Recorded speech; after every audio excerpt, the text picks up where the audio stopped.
Germany, or may it be any country outside India, Indian students or parents always have the opinion that as we have campus placements, even we would, our students or our children would have campus placement onshore.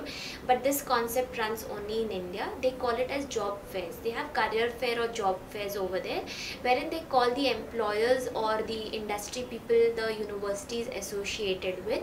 The job fair involves them representing about what kind of jobs they have, what kind of people they're looking into for, what is their application procedure for the job, and other things, what the company is about, what the company is currently looking for. So all these things is what a normal exhibition kind of thing wherein the employers would be placed, and rest after which it's like a networking place and a avenue when the students need to socialize, know about things, and after which the students responsibility to take it further, apply to the recommended or interested employer, apply to them, go through the entire procedure, which would be offline, not on the campus. So basically it is not on campus placements like what India has it. It's called as career fair, but it is very very powerful and students surely benefit out of it.